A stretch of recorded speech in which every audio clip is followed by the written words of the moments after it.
Hey everyone, this is my 1990 Jeep Grand Wagoneer.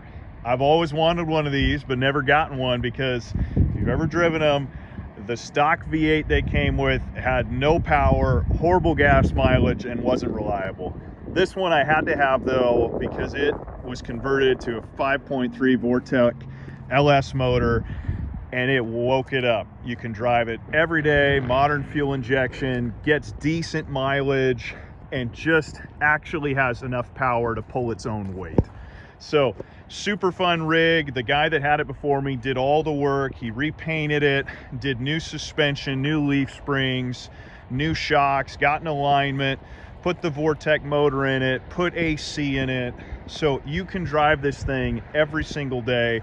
It's quiet inside. I mean, from the factory, these had tons of sound deadening. Was just a quality luxury vehicle, and now it's totally drivable. So let me show you the inside. So the outside, like I said, cosmetically painted. The inside's all original, and it's just beautiful, clean, no cracks, no tears.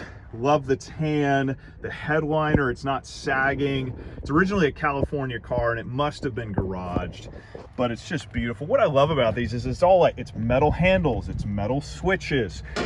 And even, I love how the doors open and close. You got this metal handle, it just pops. And it's just it's a fun one. It's a fun one. You know, at first I was a little worried because they put the Vortec in, they made it to the original 727 automatic, which that doesn't have overdrive.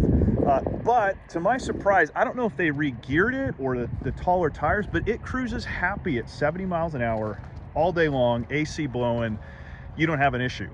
Now at 80, it starts to whine a little bit, but a big car like this, I don't know why you'd need to go 80 anyway. So totally livable, four-wheel drive works. I love the thing. I love the thing. It's really clean. Like I said, the inside's great. All the windows work, the locks work, the radio works. One thing that doesn't is there's a switch here when you put the key in that's supposed to roll this back window down. That switch right here doesn't work. So what you have to do is push the switch from the inside. That brings the window down, then the tailgate opens up. But other than that, mechanically, it really doesn't need anything. Get it, drive it, the brakes feel wonderful. I went back and forth on the old school Mickey Thompson style wheels and tires. I mean, the stock ones, they kind of have like a wind turbine look to them. So I've gone back and forth if I like these or not, but everybody likes it as is. You take it to Cars and Coffee, people love it. So, that's up to the next owner, but it's a fun one. It's a fun one. It drives great, it's quiet. The only reason I think I'm not going to keep it is because I got 2 kids under 3, and anything that they're in, you get Jolly Ranchers and diapers. And I originally bought, my wife will drive it, but I think it's just a little too clean for this stage of life for us. I mean, it's just a beautiful car. So anyway, let me open up the hood and you can see under there, and then we'll go for a ride. Okay, here's the engine bay. There's the 5.3 Vortec. There's your brand new AC, which works great and runs good. I was worried when I first got it. I thought it was overheating because they hooked up the temp gauge to the factory temp gauge in there, but that's not totally accurate. So I hooked up my OBD2 reader. It's kind of a live data gauge, and drove around, and it never got past 190 even at idling on a hot day. So doesn't overheat. It's got a new aluminum radiator, but you could switch. I guess the gauge inside the cab doesn't read the reader on the engine quite right.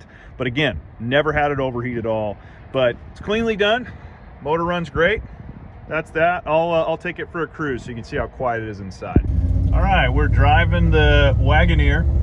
What I love about it, again, is it has that classic late 80s, 90s couch kind of feel, in that it's so quiet with all the sound deadening, the thick carpet.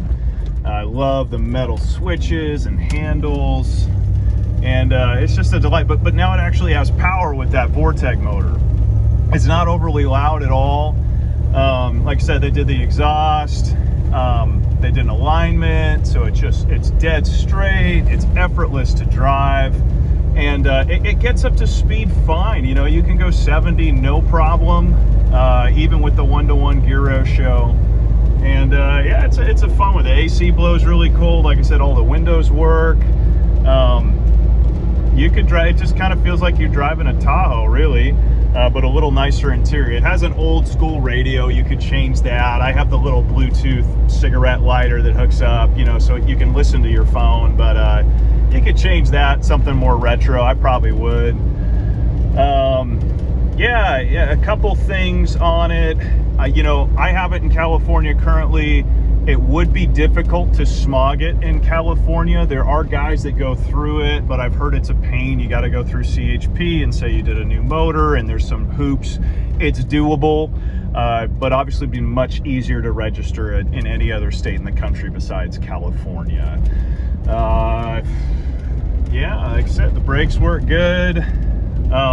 Yeah, the temp gauge on it, not reading correctly, so it reads hot. But I put in my live data screen, drove it for a full day, hot day, AC blowing everywhere, and never overheated even at idle. So you just need to fix that. But gas gauge works, all the gauges work, speedo works. The gas gauge, I'll tell you, at a little under a quarter of a tank, the tank's empty. I learned that the hard way. So fill it up before you hit a quarter of a tank, and you'll be fine. But that's it. All the seats work. Switches work. It's a fun one, but I think that's about all there is to say about it. Like I said, it's really nice having AC, and it's really nice having that extra power because it could actually move itself. If you've ever driven a stock one, they're a little tough. And then this gets semi-decent mileage. So yeah, thank you for watching as always.